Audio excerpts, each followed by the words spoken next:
Kombucha. I'm actually one of those weirdos that likes it, which is ironic because I don't drink soda. Haven't for a while, and one of the reasons I actually don't like soda is that the carbonation, when it goes down, it feels weird and like burns your throat. But then I'll drink kombucha, so that makes sense, right?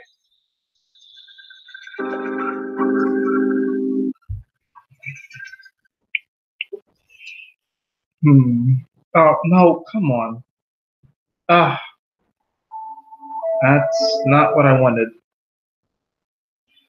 All right, hold on. Let me set up the music here in a bit. Hold on, give me 1 second.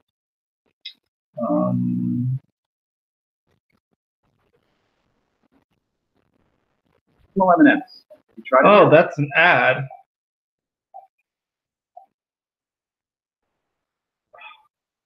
I'm trying to find some music here that doesn't have a crap ton of ads on it. But it doesn't seem like I'm going to get that. A lot of these have a crap ton of ads on it.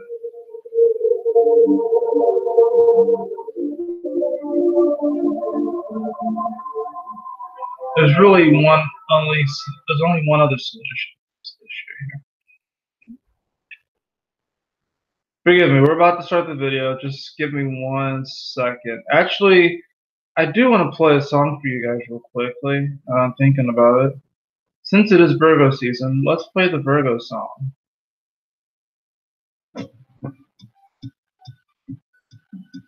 Let me know, like, let's just listen to this for a moment and vibe to it.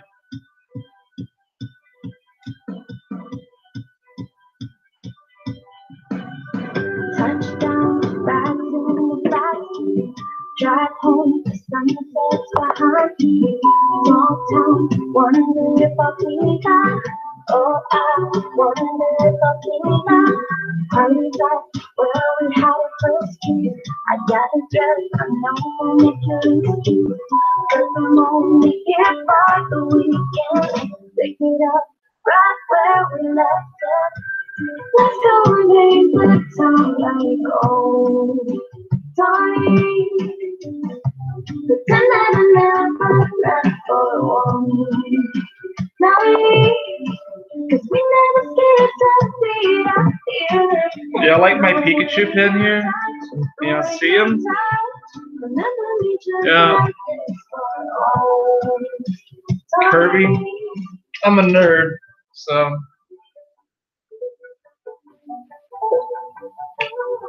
This is surprisingly really good.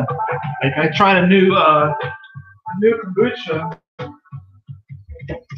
Tried a new brand.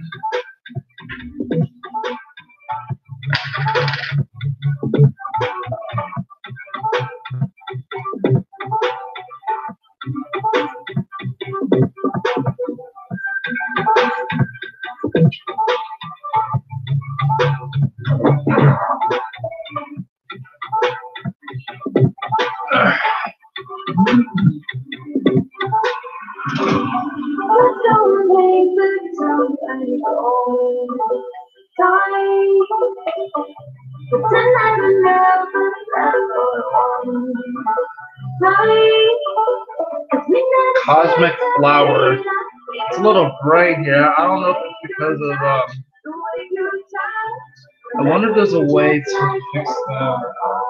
Let me see if I can.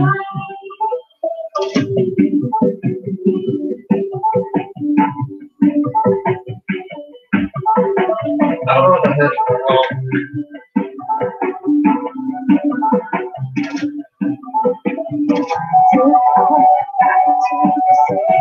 Oh dear, what did my thing do? Thinking about the next time. I'm already thinking about the next time. That's a little bit better, I guess. I don't know. It's still kind of bright as far as everything goes. My computer is doing something very weird, and I don't like it.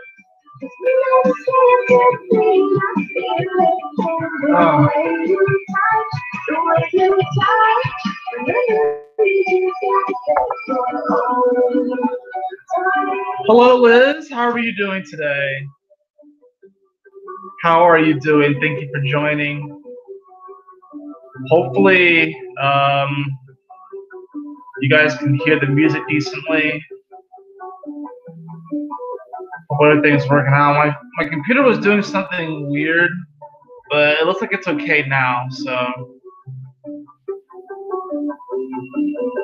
yeah, it looks like we're good now.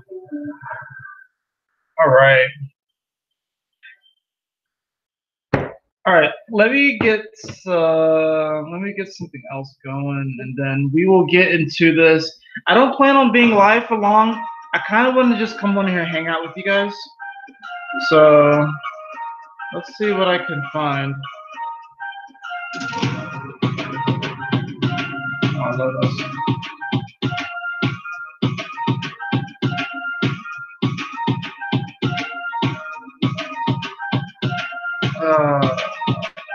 Let's see what I can find.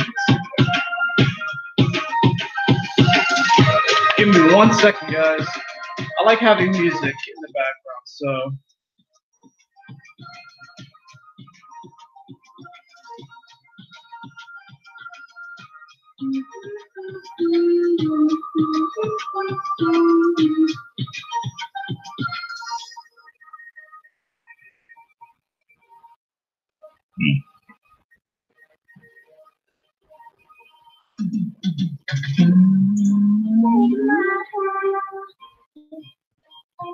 I think I know what I'm gonna do, actually. Yeah, I know what I'm gonna do.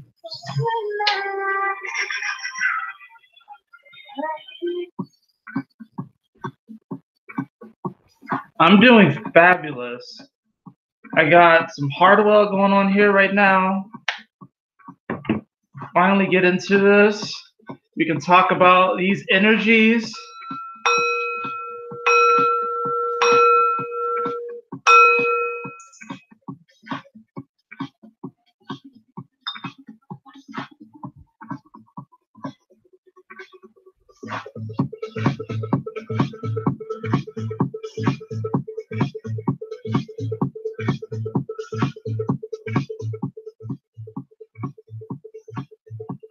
So I'm thinking about going live every Saturday now. How do y'all feel about that? Like maybe I'll go live twice a week. I just like going live. It's actually pretty fun. But I'm thinking about going live Saturday mornings and then sometime during the week another video. But when I go live on Saturdays, it's going to be more like this. It's going to be a little bit more chilled, relaxed, laid back. We'll still talk about different things that are happening. I'll still draw cards, but it's going to be more, you know, casual and laid back. Yeah, so that's really what it is. It's almost just going to be sort of like us just chatting about different things. Y'all can ask me any questions. I can even open up for like a Q&A, like just on the spot if y'all want. But I do want to talk about a little bit about these energies. So let's go ahead and talk a little bit about that actually. So right now we do have the moon in Taurus, and the moon is exalted in Taurus. It likes to be there. So this is definitely going to be a weekend where people want to just relax and chill out. And it's very applicable, especially here in the United States where we do have Labor Day. I'm not sure if there's any other countries that celebrate Labor Day, but we do have, this is Labor Day weekend, and where I am at in Atlanta, there's a lot of stuff happening here this weekend. We have college football starting, so there's like a game at the Dome. We have Dragon Con, which is like essentially just a huge convention for nerds. And surprisingly, I've never been to Dragon Con, but we had Dragon Con. We have Gay Pride, and what else do we have going on? It's Labor Day, so a lot of people are just going to be out and about and stuff. So it's kind of fitting, too, with the moon being in Taurus. So this is definitely going to be a weekend where people come and just chill. It's a lot. And then when the moon slips into Gemini tomorrow, we're going to be entering into, we're going to be entering into that third quarter phase square of the moon. The third quarter square of the moon is going to happen tomorrow evening. And that's actually kind of interesting. I'm going to show you guys that phase in a little bit. And I'm going to even read from my book, which is the Inside the Degrees by Elias Lonsdale. I've mentioned this multiple times, but this is such a great resource. I love it. You actually can find this online, if you just typed in literally the title, there's actually like a whole like PDF thing file online where you can actually read the whole book. That being said, I just like having a physical copy. So, but yeah, the moon is in Taurus. It likes to be here, so we're definitely going to be wanting to get grounded and kind of relax, chill out, not kind of rush things. And it's interesting because, you know, we have Mars, which just has come forward. Mercury's going forward. Saturn's going to be coming direct this upcoming week. Pluto's going to be coming direct at the end of September. So we are actually already kind of getting into a pretty transformative month. Arguably, you could say that September is kind of like August 2.0 as far as like energies coming back online and moving forward. And I'm calling September soft reset September. Now, what does that even mean? It's kind of like, well, for my gaming nerds out there, a soft reset is like when you restart your game, but you don't completely turn it off. So, and that usually helps if you're trying to achieve a certain task in the game. But, you know, think of it as just like you're restarting your computer instead of shutting it all the way off. So I feel like September is like a soft reset to our personality and to who we are. And then at the end of the year, we have the hard reset. And this is really based a lot off of what Mars is doing. So, and I think I even mentioned this in my Mars video. So, and I still have to make the September horoscope that I'll put up on my website. I'm probably going to film that either right after this or sometime this evening or over the next, either this evening or sometime tomorrow.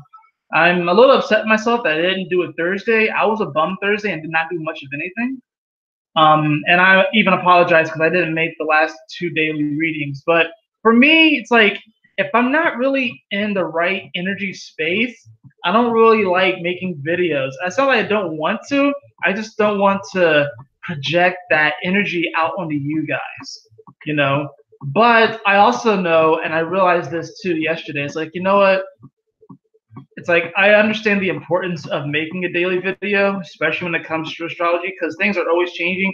Even though sometimes it's like, oh well, the sun just shifted 1 degree, or Mercury just shifted 1 degree. What's the big deal? You know, yeah, the moon shifts like 10 degrees a day, but what's the big deal?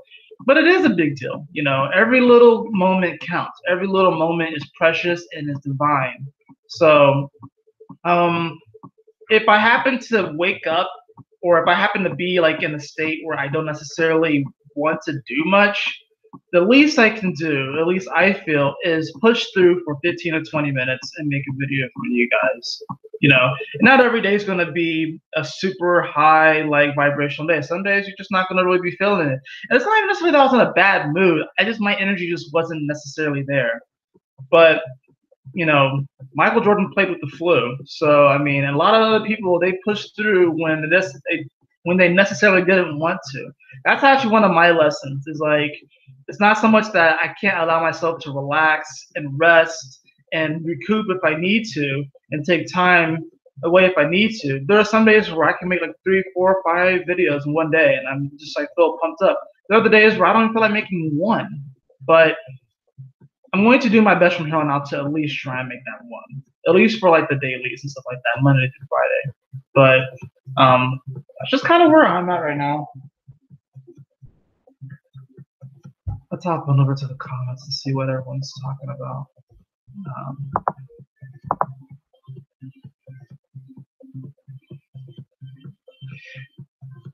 Did you know the first gay movie was made in 1895? No, I did not know that.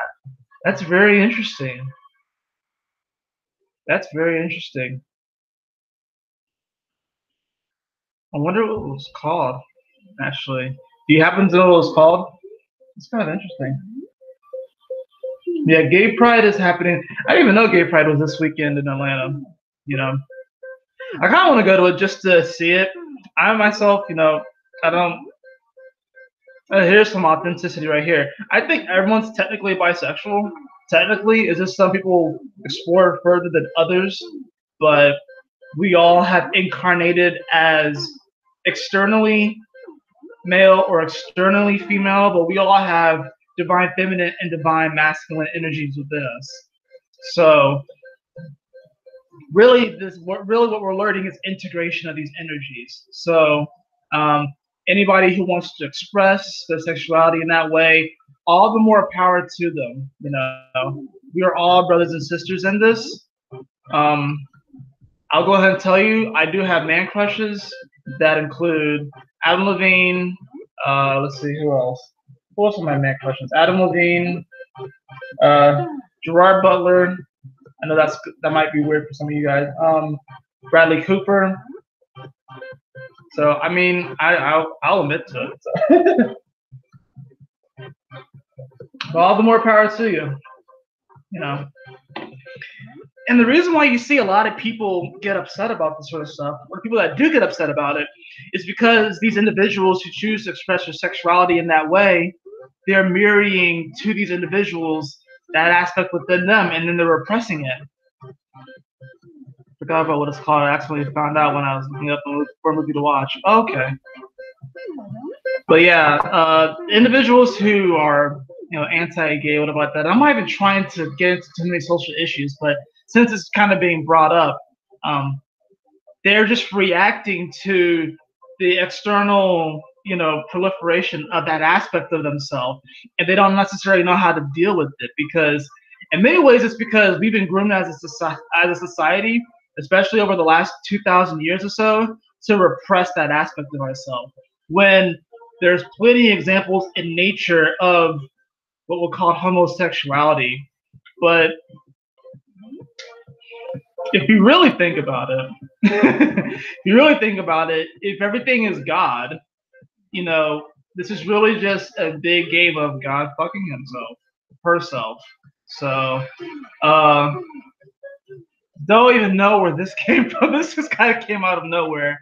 But, you know, yeah, all the more power to you, no matter what, no matter how you express yourself. No matter how you express yourself.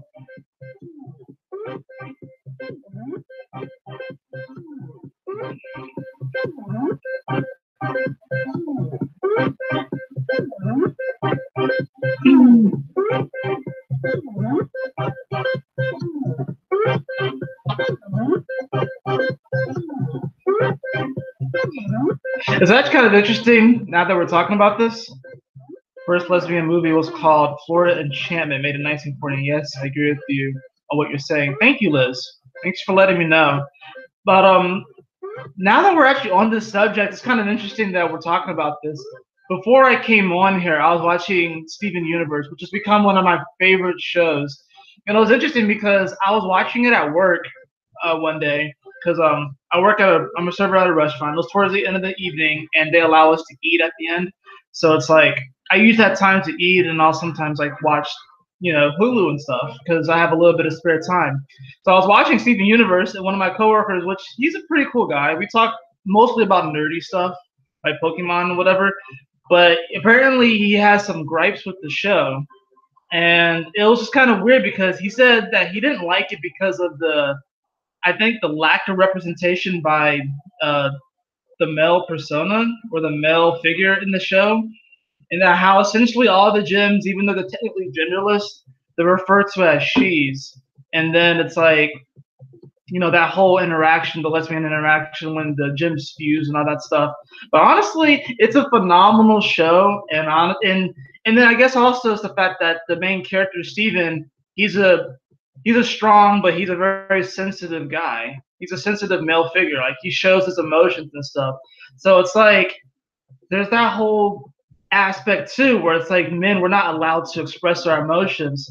We're supposed to hold things in and be stern and tight. That's why men, on average, die earlier than women, because women, they let the emotions out. They let it flow out of them. Now you can get caught up in your emotions still, and we still have to learn how to develop emotional intelligence. But there's this whole, and there's this weird thing in the society that I've seen where it's like men almost like they want to express their emotions and stuff, but then they don't want to be, I don't know, it's just weird. This weird thing that's going on in society. But anyways, it's a great show, Steven Universe. If you haven't already watched it, it's one of my favorite shows. I know overall Cartoon Network is going down as far as quality, because of course, you know, I grew up with Ed and Eddie, Johnny Bravo, Kids Next Door came towards the end of it, Count Chicken, Courage the Cowardly Dog. How do you develop emotional intelligence? That's a good question. It's something I'm still learning to look at.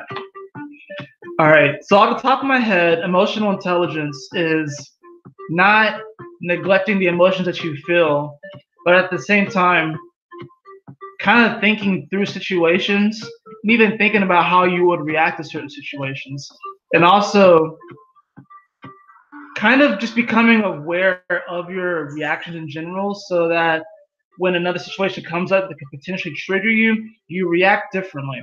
So, for example, say there's a certain individual at your job or your place of work that you know if they say something in particular, it'll trigger you emotionally, and you might want to say something back, or it might get you riled up. If it's happened like 3 or 4 times, you know, it's kind of like you're starting to get this feedback loop, right? So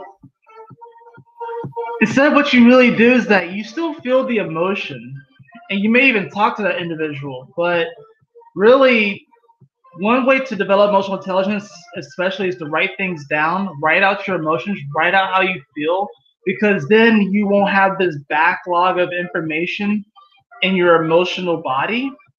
And the thing that happens in this world is because, you know, emotions are governed by the moon. And the moon is the fastest moving planet in astrology. It takes about 2.5 to 3 days to go through a sign. So, and it goes around the entire zodiac in about 29 to 30 days. What happens is that when the moon hits certain spots in the zodiac, certain things are more triggered, right? So say like it's in Aries, more than likely anything that has to do with your ego, your persona, and your actions, that's going to be triggering your emotions. If it's in Libra, anything that has to do with people trying to keep harmony, that's going to be triggered. If it's in Capricorn, anything that has to do with your career and legacy, that's going to be more emotionally triggered at that point.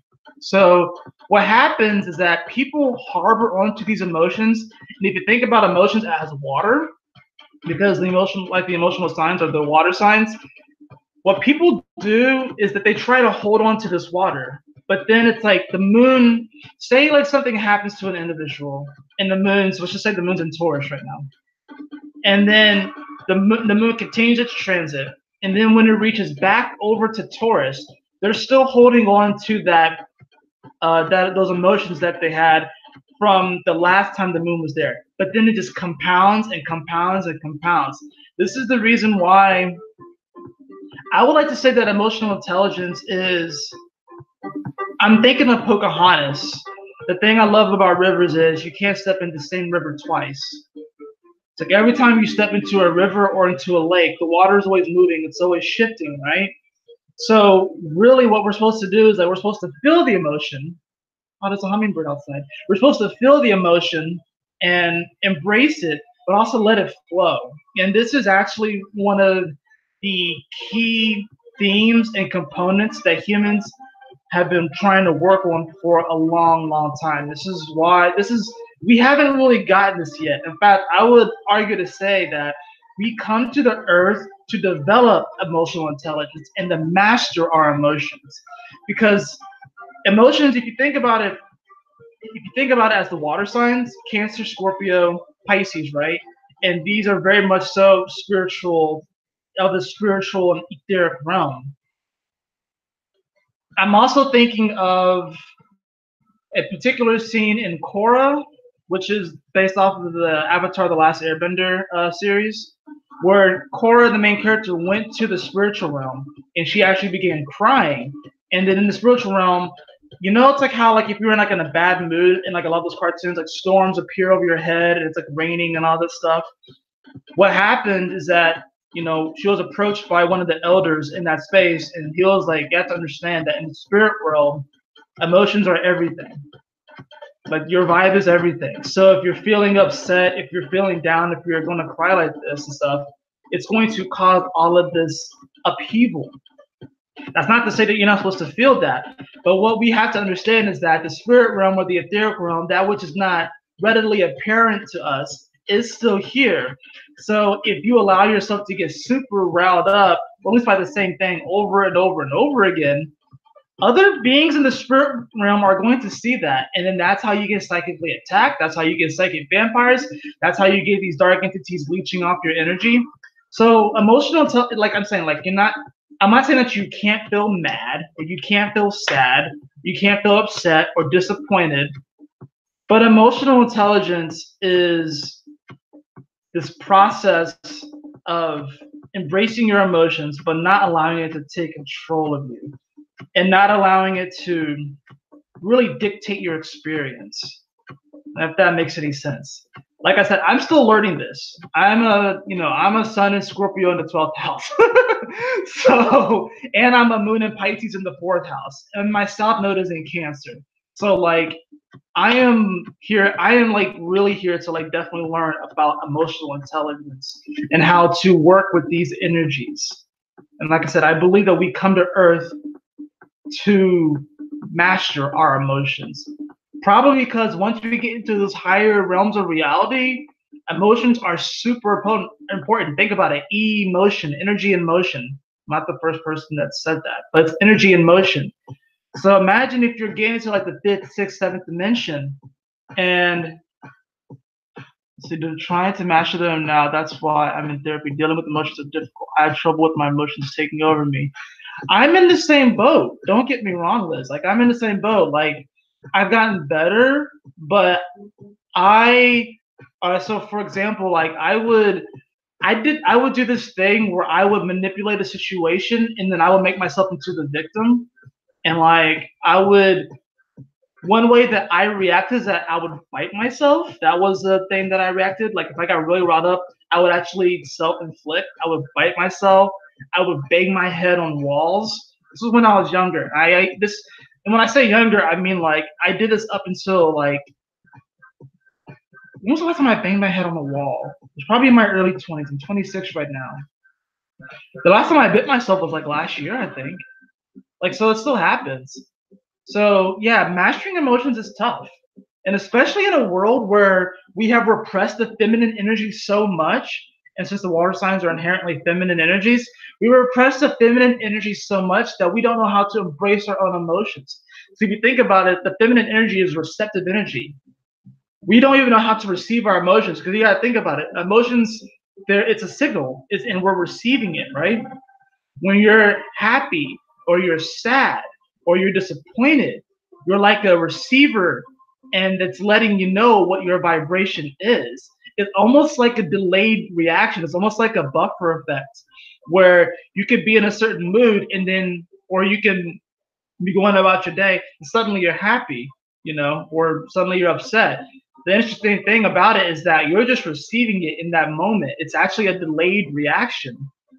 So one way that I've learned about developing emotional intelligence, or at least working on it, is to make sure that you start your day off right.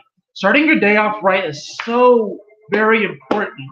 Like one of the things that I like to do, or I try to remember to do, is I'll put my hands on my heart and I'll smile.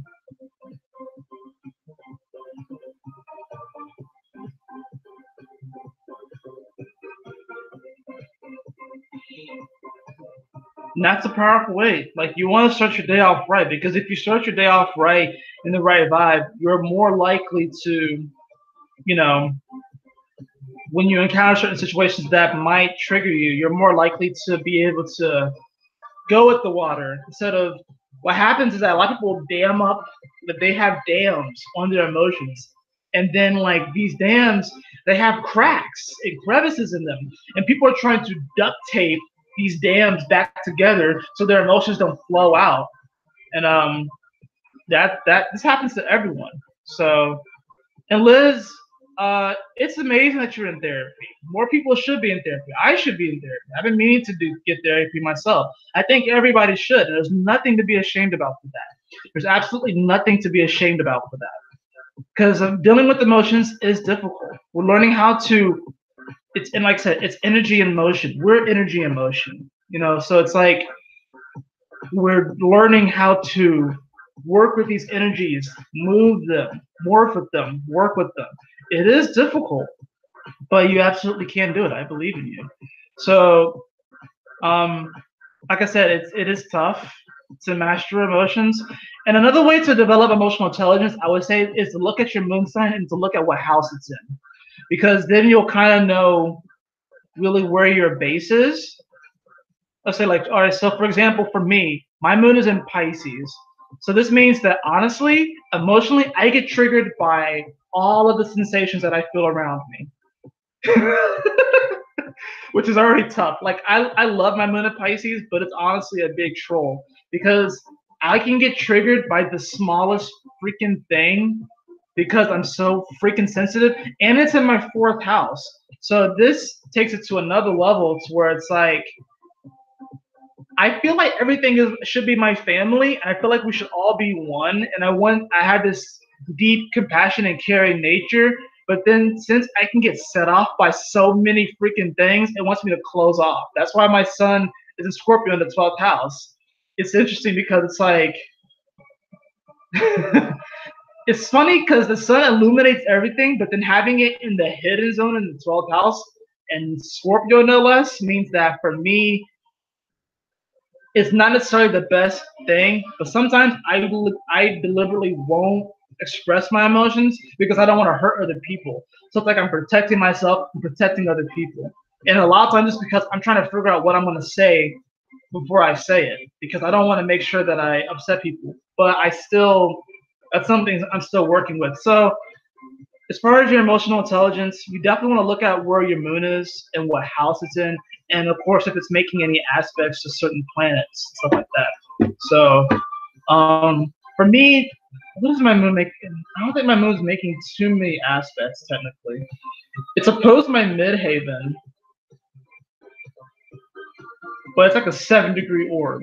So I had a very traumatic past that I have difficulty dealing with, and I'm very sensitive to. I agree with everyone being one, but I don't believe everyone has that idea. Yeah.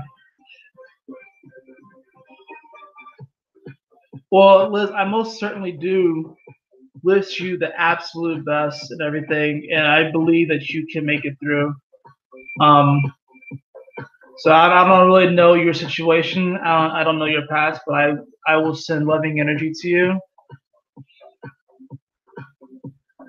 Thank you, God. Thank you, Goddess, for Liz. Thank you for her being. Thank you for her blessing. Thank you for her being here. She is loved. She is supported always and forever. She always has been supported. So let her know this. Allow her to feel this in her heart. Allow her to feel this in her heart every day. And no matter what happens to her, no matter what happens, no matter what obstacles she overcomes, because she will overcome them. No matter what obstacles come against her, she will move forward. She will move forward in a powerful and consistent way, in a beautiful way. Thank you. So there's nothing wrong with being sensitive. In fact, it's a superpower. And we're actually like a lot of people who claim to be empaths and very sensitive. We have to remember that the North Node is coming into Cancer. So, and even though it's going to be opposing a lot of this Capricorn energy, it's still coming into Cancer. So this is talking about developing this is really about developing emotional strength and turning it into emotional intelligence. If that makes sense. Having the strength to embrace our sensitivity, but also know that it's our sensitivity that's going to actually heal the world and save the world. Because think about it, if you're sensitive, that means that you are open to all these senses. They say that we have 5 senses, but that's bullshit. You have more than 5 senses, right? You have far more than 5 senses. I used to say that you have 360 senses, but I think it's actually technically more than that. But absolutely, Liz, my pleasure.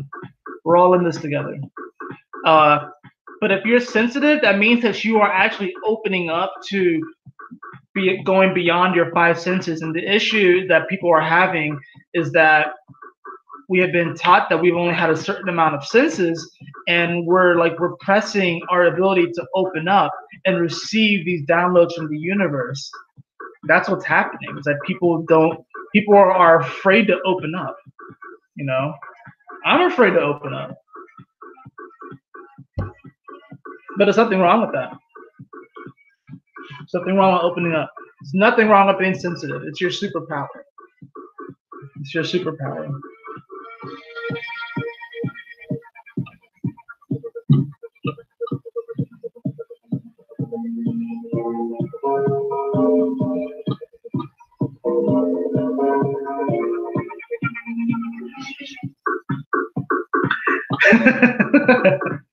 I love music.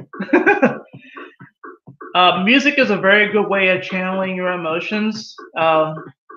Music, writing, dancing, exercise, of course, is another good one for processing your emotions. But like I said, yeah, emotions are water if you think about it. And it's hard to really hold water. Like, I can hold water within this, but it's like, even then though, the funny thing about this is that even if I were to fill this up with water and put it outside, it'll be hard to hold the water because it might be able to hold it for a certain amount of time, but it's either going to do one of two things. A, all the water is going to evaporate and become another form of water, or B, the glass will eventually break down and the water will spill out. So you might be able to hold water for such a long time, but yeah, the song does have a nice beat, doesn't it? We might be able to hold water for a certain amount of time, but ultimately it will always usually will break out of this container, but then usually flow into something else, right? So yes, emotional intelligence is something that is hard. It is, but we absolutely can do it. I don't think we would have came here if that wasn't our intention, was to master our emotions. So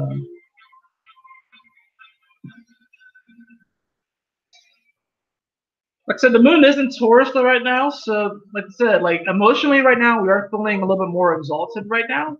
We're feeling a little bit more grounded. You know, the moon in Taurus, it's like, this is seriously, I like to think of Taurus as Gaia energy. I like to think of it as Gaia energy in nature. And when the moon is here, it's like, right now it's coming towards the new moon, so it's not like cooling on the waters.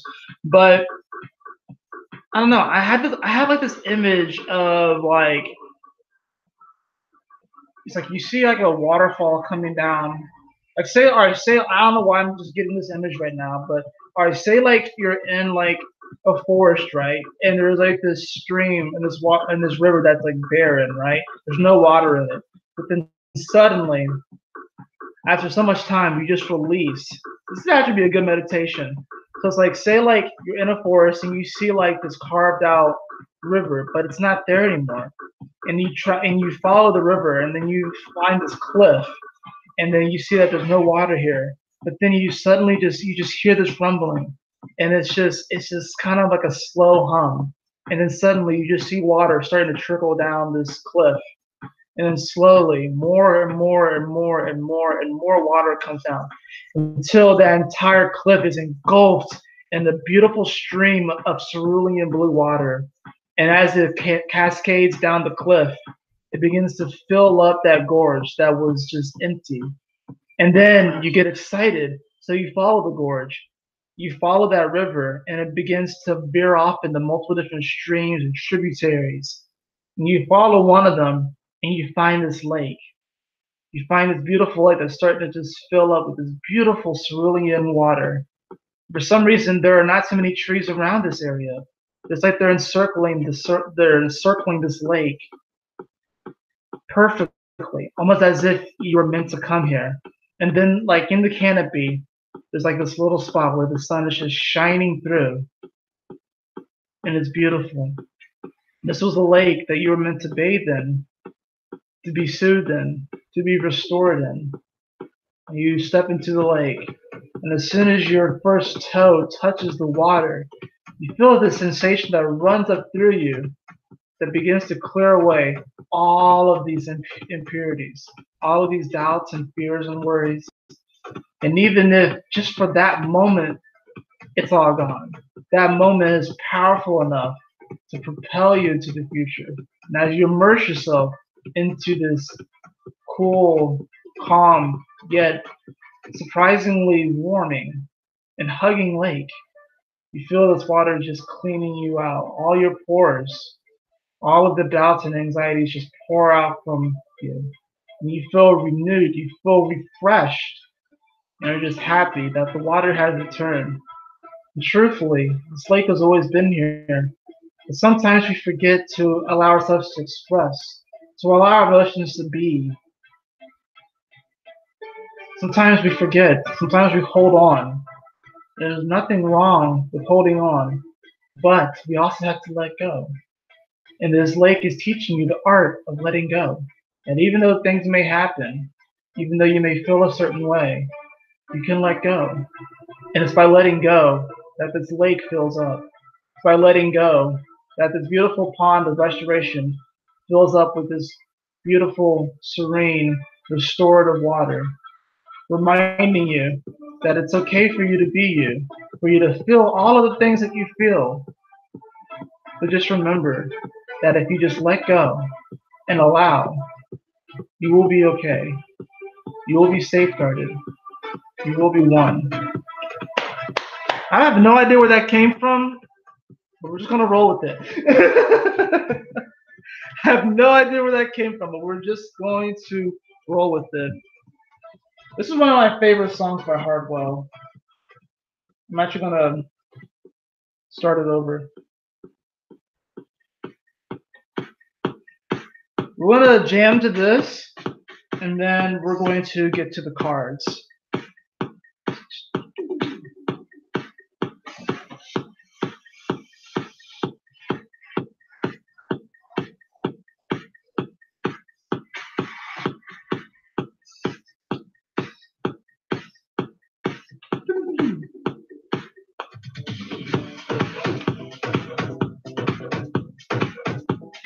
Oh wait, I was gonna show you guys some of the astrology. I'll show you guys that in a moment, and then we'll jam into this song. I'll show you a little bit of the astrology. We'll read from the book, and then I'll draw cards, and we'll get out of here.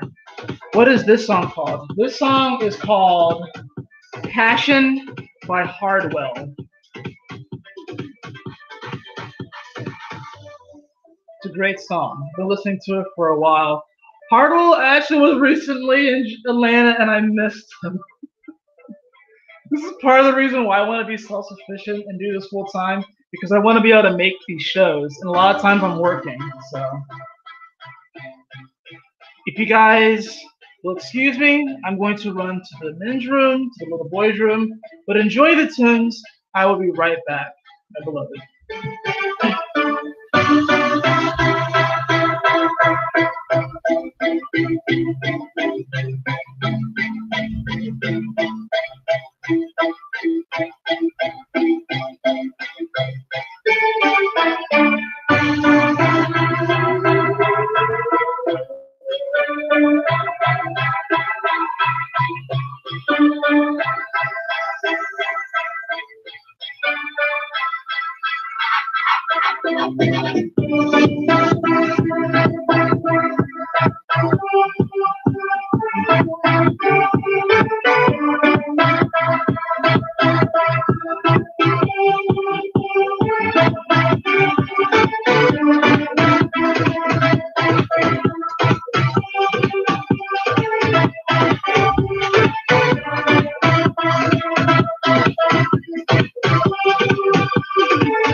Hardwell is a DJ slash music producer. I believe he's from, where is he from?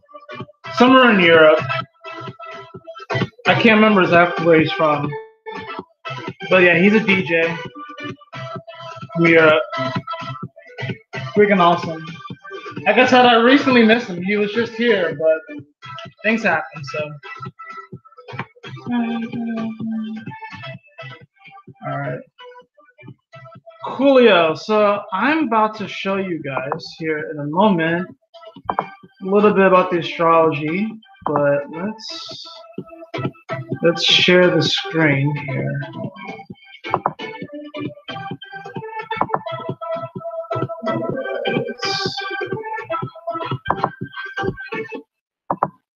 All right. So let's see. All right, so these are the current energies right now, September 1st, 2018, 1:07 p.m., and that's Eastern Standard Time. As you can see, interesting enough, we do have the moon Taurus at 21 degrees, and it is making a square over here to Mercury and Leo. So, you know, emotionally, we're wanting to ground, we're wanting to kind of just, I would like to say relax and just kind of, you know, relax into a bit of our luxuries, relax a little bit into our bodies a bit. But the square to Mercury, though, our minds are really focused on our heart and our passion and our joy. And it's kind of interesting because I caught myself here earlier where it's like my mind was like, oh, I have to do something. I have to do. And even though it was about my passions and doing these videos and stuff, my fiance just kind of wanted to chill and lay in bed and talk and stuff. But there was like a part of me that was just like wanting to like, oh, I gotta get up, I gotta do something. So our minds might be a little bit restless, even though it wants to express joy and love and really get in that space. But this is gonna be the square over to the moon, which is like the moon's like, well, we gotta get grounded first. We gotta, you know, we gotta feel into our senses. We gotta feel into our body. We gotta open up to our senses in many ways. So it's like, you know, then that might cause a little bit of restlessness, even though this isn't necessarily the worst square in the world, but there's still going to be a little bit of that tension. We do have Uranus making this trine over to Saturn, which has been going on pretty much the entire month. And Saturn's going to be coming direct here soon, too. So once again, we have a lot of earthly energies. Uranus, the moon here.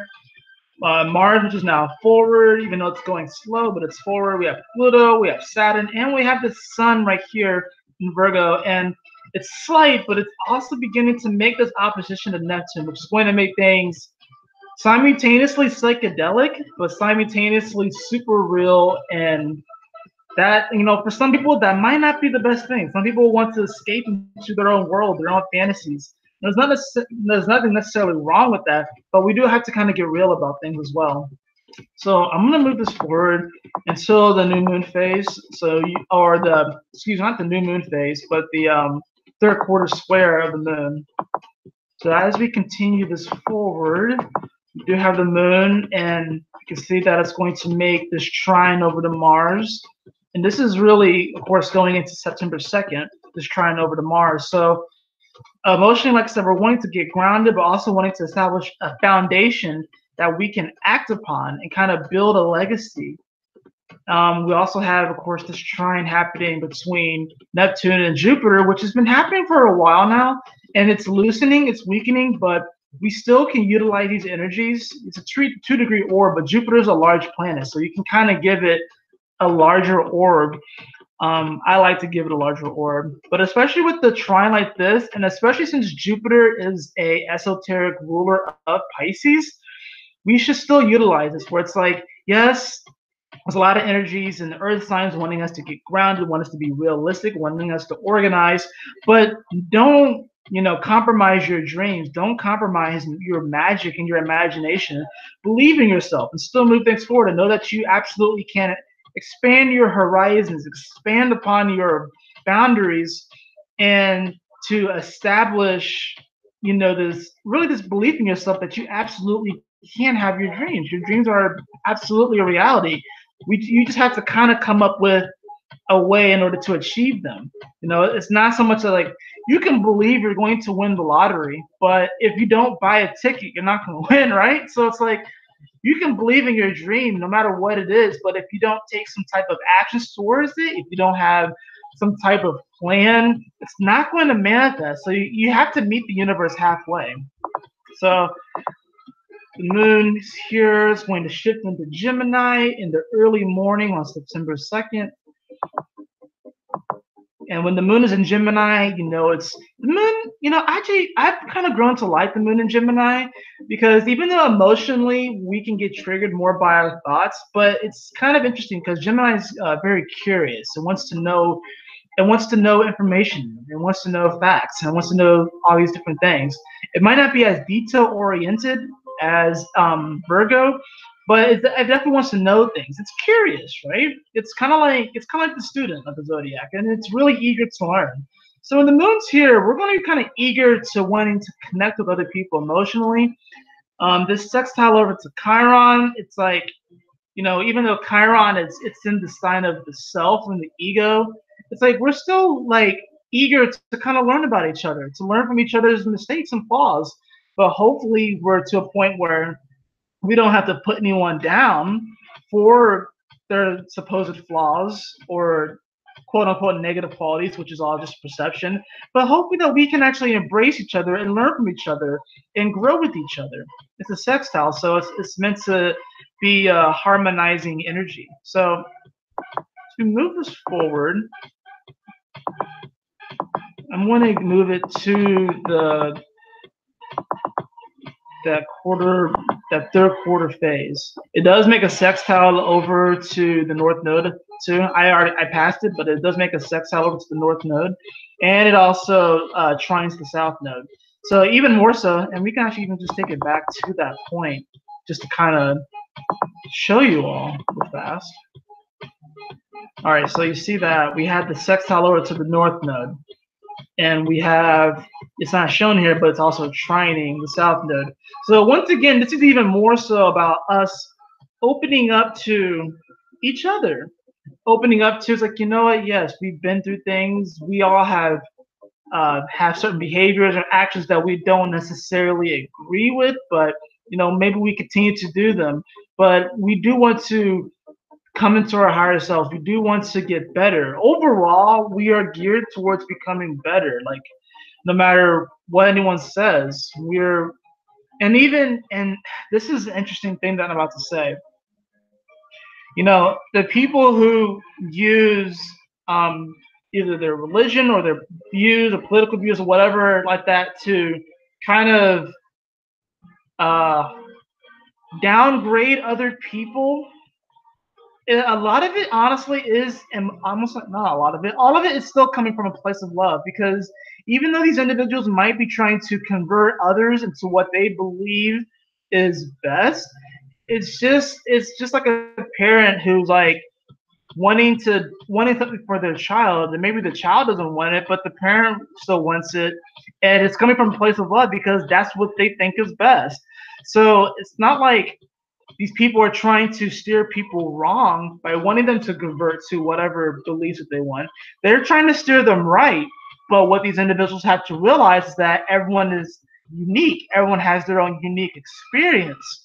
Everyone has their unique path, and you can't use, and that's the whole issue, is that the whole free will experiment here has been tampered with so bad that some people just don't really believe in free will. And I personally believe in like kind of this dance between free will and fate, because I do think that we have free will, but I also think that God intervenes all the time, and God will find a reason to intervene all the time.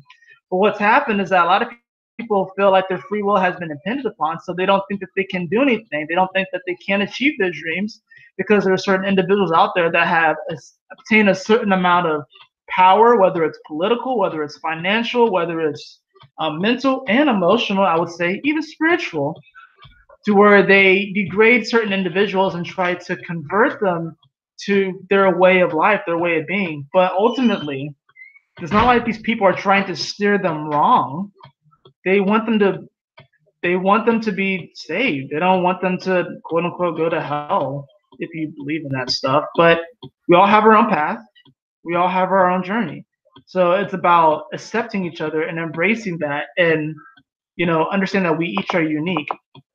But as you move this forward, it's going to begin to square the sun, as you can see. And then by the evening, we do have this third quarter square between the moon in Gemini at 10 degrees and the sun in Virgo also at 10 degrees. The interesting thing about this too is that the moon is actually opposing the midpoint of Saturn and Jupiter, because you got to think Jupiter's here at 17 degrees. So if the midpoint, is about 10 degrees of Sagittarius, think about, it's like what, about 12 to 13 degrees plus about 10 degrees here, so it's about 22. And then you have 2 degrees here plus about 20. So it's actually opposing this midpoint of 10 degrees in Sag. Now, what I'm going to do is I'm going to read 10 degrees of Gemini and 10 degrees of Sag and then 10 degrees of Virgo. And it's actually very interesting because especially Virgo's 10 degrees, it's just like verbatim Virgo. Like, it really is. It's kind of odd. But let me go ahead and read this to you all real fast. So what we're going to do first is we're going to read 10 degrees of Gemini, where the moon is during this third quarter square of the moon. 10 degrees of Gemini. A young woman notices the handsome man has fangs. Blows of fate, acts of God, abrupt awakenings to what was suspected but naively denied. You become drastically aware of all that was hidden and jump to conclusions. The gathering of events to prove a point, to generate a change, to draw it all out. Curiosity, probing, yet as well casual oblivion and riding high into euphoric assumptions, setting yourself up for turnarounds, epiphanies, metanoia. The leap over the edge into the dark from the light that reveals the other side of life can generate cynicism and negative feedback loops, by the implication that behind every shining wonder, there lies its reverse shadow image, the mind proving itself right and falling down its own hole. So what does that even mean? Well, it kind of means that, what we'll do, especially these last lines, I'm going to read those last lines over again because I think that's really important here. The leap over the edge into the dark from the light that reveals the other side of life can generate cynicism and negative feedback loops, by the implication that behind every shining wonder, there lies its reverse shadow image, the mind proving itself right and falling down its own hole.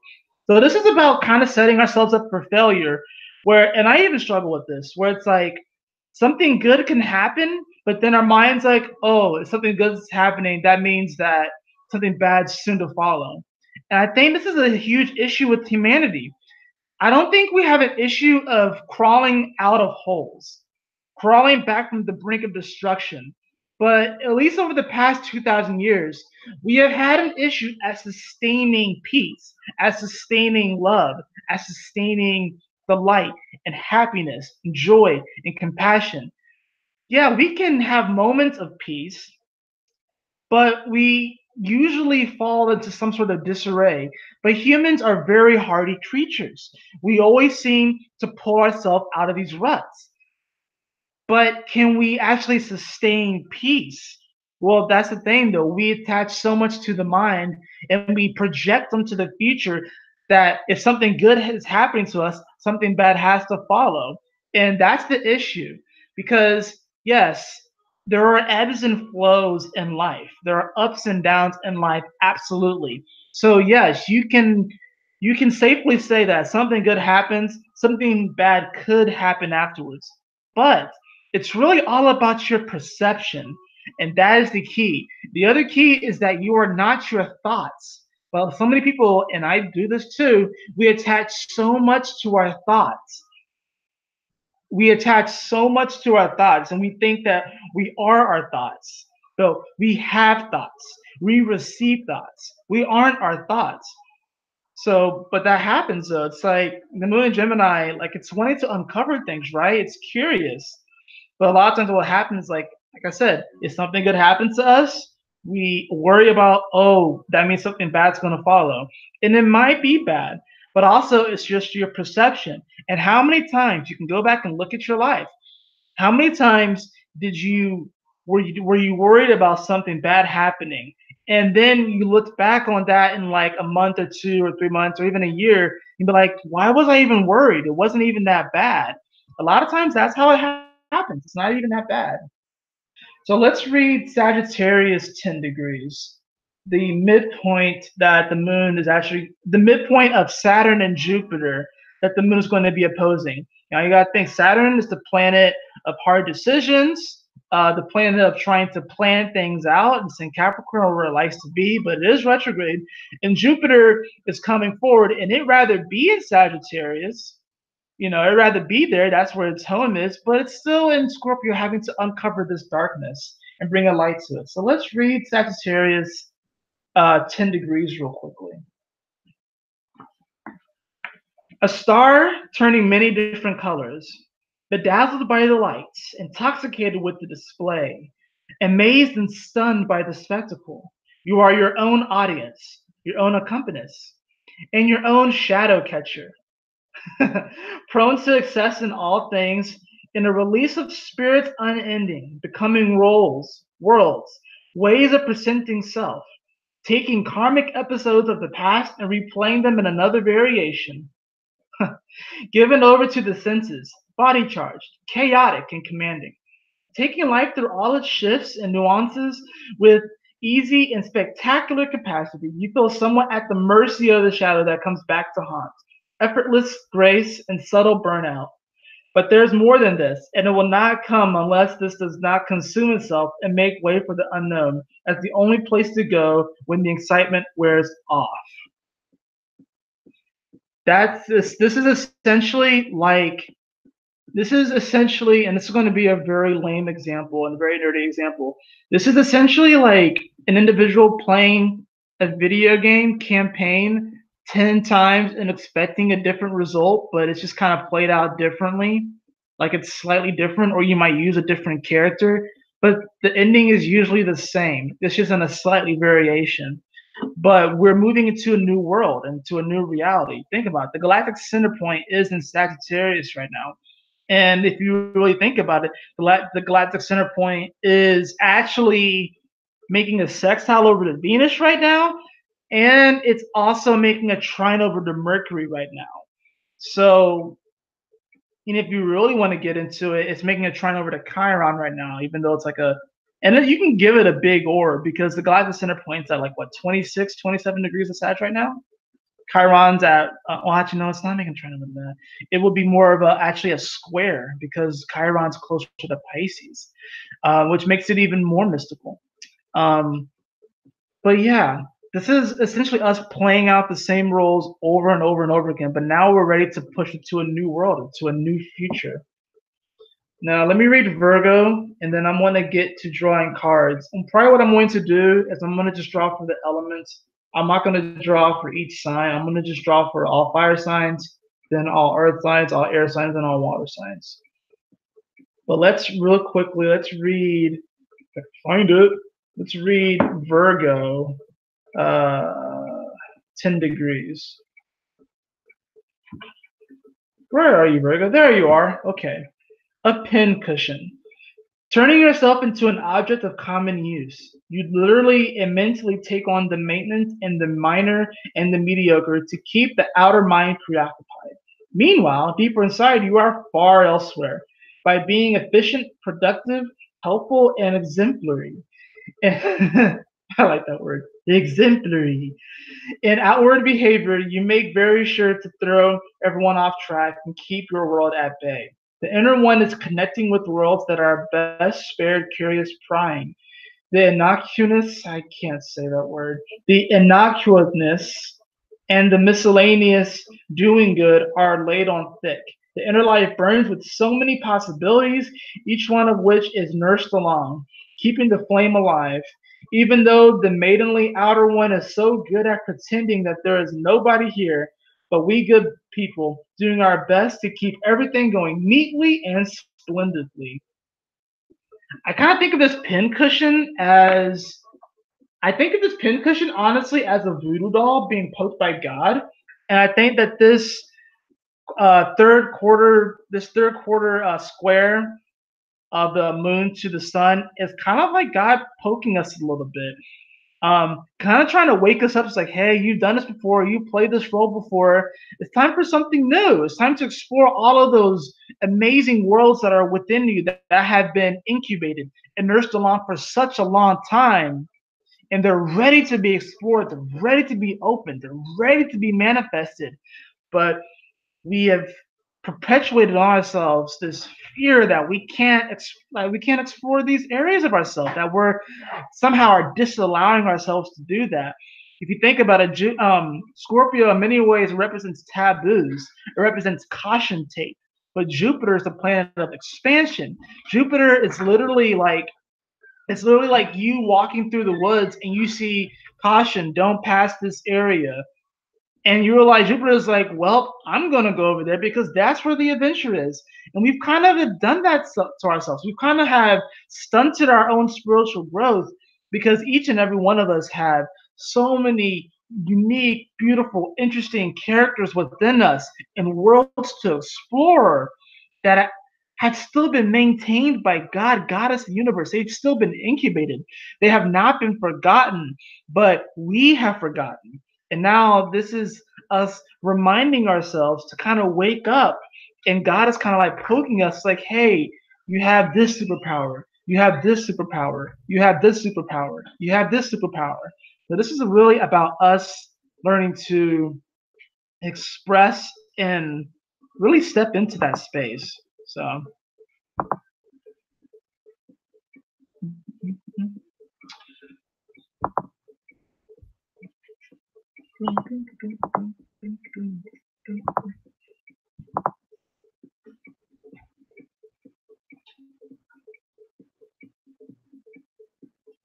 Is my screen, oh, it's not, okay, no, it's good. All right, hold on. I don't understand this chart thing. How long have you been with your fiance for? It will be 6 years in January. I believe I'm the only one here. That's okay. We can have a party with just us. We can have a party with just us. The chart that I was showing you was the astrology chart. And this is like an astrology wheel, and it shows how the planets move in progression, like around, and how it activates certain energies and stuff like that. So, but yeah, I'm sorry, I kind of just went into that assuming that people know what I'm showing them and what I'm talking about. But hopefully, at least my explanations about those degrees, or at least me expanding upon the explanations in here, kind of gives you a hint of what's happening right now. So, anyways, I'm gonna go ahead and draw cards for each of the 4 elements, and then an overall card. I'm gonna draw 2 overall cards actually. So, first overall card is the sacral chakra. The frequency of the sacral chakra, the orange flower of life, supports our ability to flow with our desires and stimulates our creative power to manifest success and abundance in our life. This is really powerful. And one of the main things that actually closes the sacral chakra is actually holding back our emotions. So when you actually repress your emotions, you don't allow them to express, it actually holds back your sacral chakra and actually closes it up. So it's actually very awesome that we talked about that at the start. So, and interesting enough, the song that is on right now is Must Be the Feeling by Flux Pavilion. So, all right, so fire signs. Start of September, this weekend reading.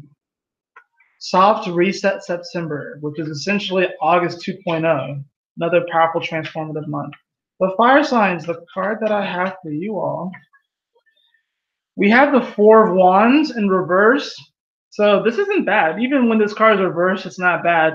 But this is really about you asking yourself what you're marrying, what you're celebrating, what you're coming into contact with.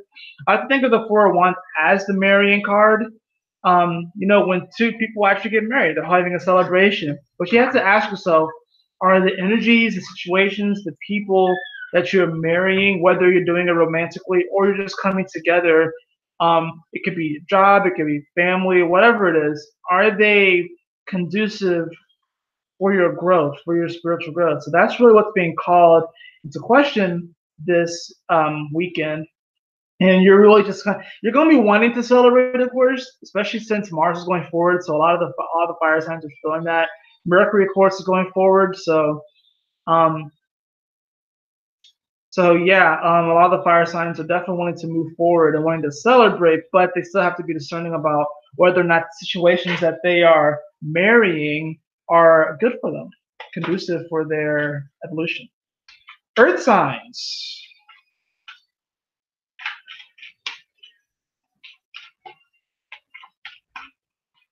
I bet air signs cards are going to be lit. Let's find out. But we're going to do the earth signs here. So earth signs. Oh, your card just fell out, Earth. So this is for Taurus, Virgo, and Capricorn. Oh no. Oh no. We got the Three of Swords. What happened, Earth signs? All right, so the card fell out to the ground. So this is normal. This is known as the heartbreak card. So some of you might be experiencing some type of heartbreak, but since it fell onto the floor, it's telling me this. What it's telling me is that just let it go. Just let it go. Now it doesn't have to be necessarily a person. It could be a situation. It can be something.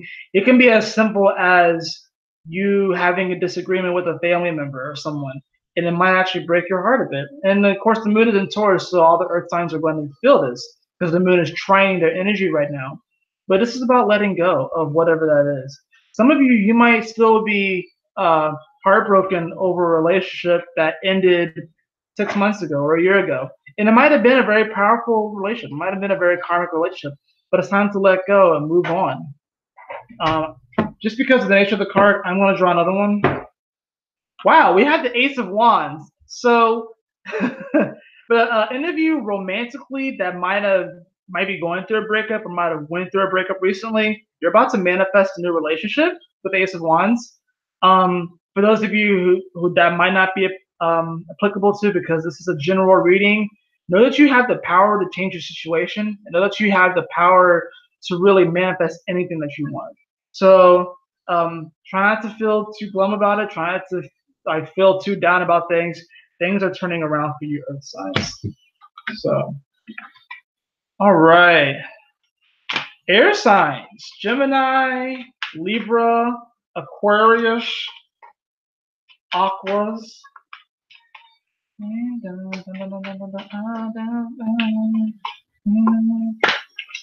All right, air signs. What do we have for you all? Gemini, Libra, and Aquarius. Speaking of air signs, my fiance is an Aquarius and a Gemini rising. So, yeah. And I have like no air energy. Yeah, family. Dude, my dreams last night was all family related. It was all family related. It was crazy, actually. I actually think I cried in my dream last night too. Air signs. Air signs. We have the Ten of Wands. So this is similar to the Earth signs because the Ten of Wands speaks to you are carrying a burden that's too heavy and you needing to let things go. So air signs, you have a similar reading towards like you feel like you've been holding on to a lot of stuff, maybe even trying to keep the peace and stuff because Venus is in Libra right now, so it's trining your energy, and then the moon will be coming into Gemini this weekend, and then we have the South Node in Aquarius. So air signs have been trying to keep the peace and stuff like that because there's been so much upheaval as far as communication in the mind and stuff like that. But this is about letting that stuff go, especially if you've had a lot of things on your mind, which has caused anxieties and that has caused worry and stuff like that. It's about letting that stuff go. You just gotta let it go, and even do something that really directs your mind in another way. Like maybe like I said, exercise is good because it kind of focuses your mind on your body. It really gets you into your body. This weekend, air signs, get into your body. Like exercise, work out, go swimming before the pool closes. Do something to kind of get you in your body and kind of take that burden off. We have the Two of Swords for you as well, air signs. So you have been contemplating this as well, letting go of it. The Two of Swords, I believe it's the Moon and Libra card. I'm not quite sure about that, but you have been kind of at this stalemate, wondering whether or not. And I almost see this as like a particular person, air signs that you have been dealing with, and you have been yielding to this person, and they've been very charismatic about it. They might even be a little bit manipulative about the situation, but it's time for you to take control and to kind of, take control of your situation and to really take care of yourself, you know. So let go of this burden and don't compromise your integrity. Do not compromise it. Water signs, Cancer, Scorpio, Pisces. What do we have?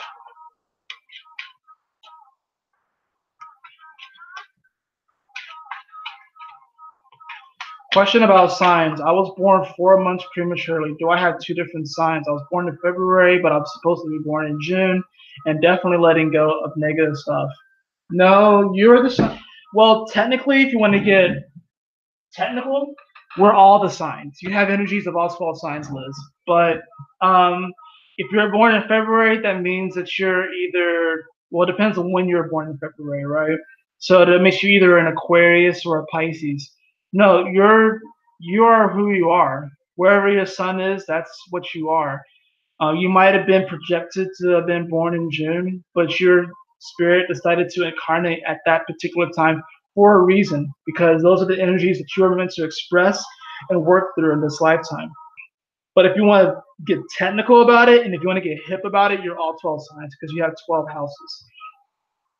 Water signs, we have the Devil card. This is an interesting weekend. This is an interesting weekend. Temptations can try and play in. You might be tempted to do certain things, act in certain ways, to engage in certain indulgences, maybe vices and stuff like that. But yeah, water signs. The Devil card here is kind of interesting, and I almost want to think that like you may even be feeling like a certain aspect of your consciousness, or maybe even that could be outside of you, might be trying to egg you on to do something. And it could be egging you on to do something positive too. But you're worried because of the projections of what this could be. Like, say you want to pursue something, but people don't really believe in what you're pursuing, and they might paint it as something negative. But you might be feeling egged on to do this certain thing. But this is definitely speaking to temptations. I'm an Aquarius, so while it's interesting, I didn't know we all emulate all the signs. Yeah, we have energies of all the signs. So you're an Aquarius. My fiance is an Aquarius too. September, whatever. Wow, I cannot speak. February 16th. That's what her birthday is. I'm gonna draw another card just because. Wow, we had the Page of Cups. So interesting how we were talking about emotions earlier, and we had the Page of Cups, which is actually, I like to think of all pages as apprentices. So this is really, water signs, be very careful. Be very careful this weekend, because you might be coerced into doing something that you don't necessarily want to do, but you might get emotionally riled up either by a person or by a repetitive thought that probably isn't yours. But just be careful, water signs. Stick true to your integrity. Stay true to your heart. Mine's the 15th of February. Well, look at that! You guys are very close as far as your energies. So more than likely, you're either a 25 or 26 degree Aquarius, which means that you actually are a master Aquarius. Anything in the 20s and above, because each sign has 30 degrees. So you have your Aquarius sun more than likely at 25 or 26 degrees of Aquarius. So that means that you actually have a very, very high level awareness of Aquarius energy, which represents in many ways astrology, space, aliens, facts, knowledge, information, humanitarianism.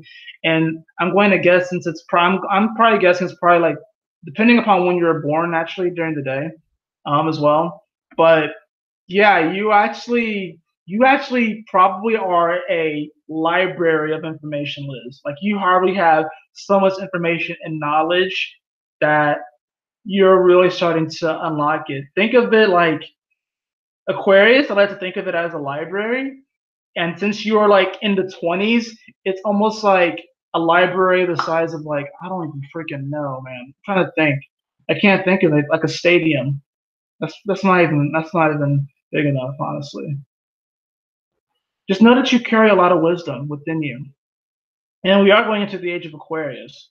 So you even have like this Aquarius is the reason why they feel so the reason why they feel so weird and alone in this world is because they have such a high and unique vibration that's really hard to integrate it into this realm of reality. It's really hard to integrate it into this 3D space because they're carrying such a high and advanced and futuristic, because Aquarius rules the future. They have such a high and advanced futuristic vibration that it's hard to integrate it here. That's why they feel ostracized. That's why they feel alone. That's why they want to escape. And Aquariuses, what I've come to notice, especially by being with one for as long as I have, they like to paint you guys as not emotional, but you guys are the water bearer. The fact of the matter is that you guys are very emotional, but you also understand that in order to really help the people that you need to help, you can't harbor so much onto the emotions, because if you harbor onto emotions, Aquarius, and you're the water bearer, which means you're supposed to bring the water, no one's going to have any water to drink or to bathe in or to cleanse with. That's why Aquariuses seem unemotional, but the truth is that they're very emotional. They very much so care about people, but they also understand that they kind of have to kind of sacrifice harboring on their emotions, because if they do, no one's going to have any water. So I'm a library of random facts. Yes, y'all are. I'm a Scorpio, so I'm very much so fascinated with Aquarius because our energies square each other. And it's funny because I think I'm smart, but then my fiance will just one up me. She'll one up me somehow intellectually. I don't even know. She does it in like the weirdest ways. It's like you're describing me to a T. I've been studying this stuff for a while, so yeah. I like Aquariuses. You guys are really fascinating. Y'all are weird, but y'all are very fascinating. Um, the final card that we have for everyone.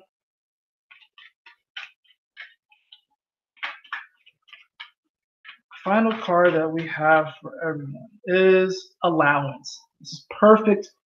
This is perfect, actually. You have allowance. The frequency of allowance invites us to be open to whatever comes our way without judgment, without opinion, without fear, and without resistance. When we allow, the universe becomes our partner in the wondrous dance of existence and expansion. This is perfect for this entire transmission that we've done here. We talked about emotional intelligence, opening up, allowing, not necessarily harboring on to things, because it's like a ship, sits in the harbor, but it's meant to go out into sea. So it's like we can try to harbor onto things, but we have to learn to open up to allow these waters to flow, to allow our emotions to flow, to still embrace them, but also understand that it's kind of like hugging a cloud. It's like when if you go up in a plane and you look at the cloud, it's like, oh, those clouds look so soft and fluffy. It looks like I could lay on them, but then you kind of just fall right through. It's water vapor. So it's like, emotions, embracing them is kind of like hugging a cloud in many ways. It feels good. The mist feels great on our pores and stuff like that, but it still flows through us, and it, you have to let it go. And apparently, our bodies are over 70% water too, right? So, if you think about it, we're just like a weird moving puddle of energy, you know. So yeah, allowance. This is a weekend of allowing ourselves to be, allowing ourselves to open up, allowing ourselves to morph with the change. Since with the square, like I said, mentally we're going to be stimulated, but the sun in Virgo is wanting us to figure out the facts and the details and kind of create like a plan for ourselves. So there's nothing wrong with dreaming big and having our imagination just go way out there, but we have to also have blue hair and plan on getting elf ears. There you go. I want to dye my hair. I'm probably gonna do purple, but that's probably gonna happen when I'm like not a server anymore, because I don't think that would be accepted. But yeah, allow yourself to simply be. Allow yourself to simply be. Go along with the flow of things. Appreciate life and all of its wonders, the perceivably good, the perceivably bad. Because this is talking about the allowance for us talking about allow things to come in without resistance, without judgment, without fear. That's what happens a lot of times. So if we fear things, we judge things that happen to us. And really it's just experience. So this is a weekend we're kind of like a voodoo doll, and God's kind of like poking us. Goddess is poking us. It's like, hey, wake up. There's so much more to you. There's so much more to you. There's so much more to you. There's so much more to you. Embrace it. Love it. Appreciate it. So that's it for today. For this reading, I do need to make the September horoscope, which I'm not sure if it's going to happen today because I go to work in about 2 hours or so. And yeah, next week I'm going to do better with the videos. I'm sorry, I get into those moments, and there's some days where I do want to just kind of chill and not do too much. But the least I can do is make like a daily video for you all. But also this week I'm going to be working on the horoscopes for the 12 signs, so look out for that. That's going to be exciting. Like I said, I'll be making the September video, which will be for purchase on my website, the Aquarian Adepts. The link is in the description below. Also, beloved, I'm running a sale on all of my services this month. So, my beautiful brothers and sisters, if you want to get a reading with me, I'm doing 25% off of all of my services. You can find that by clicking the link in the description below to the Aquarian Adepts and click on the services tab.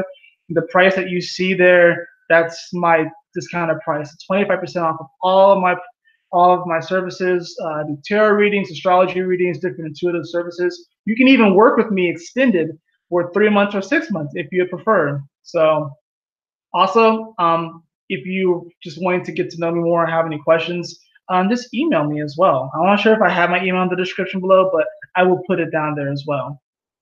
You should do burgundy. It's kind of purple and you can get away with it at work and have an awesome day at work. I had fun chatting with you. Thank you, Liz. I had very much so fun chatting with you as well. I hope you have a blessed moment and a blessed day. Thank you for tuning in. And to anyone who watches this afterwards, you have a blessed day as well. Thank you so much for tuning in. And always remember, my beautiful brothers and sisters, to keep moving forward, to stay focused, and Yahoo!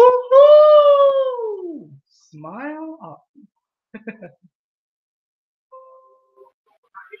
Focus on home, I'm an energy killer. Strapped around getting bad play at the minute, man. I kill off. Sells the quad, talk, the most I'm facing off, spit off. I want to see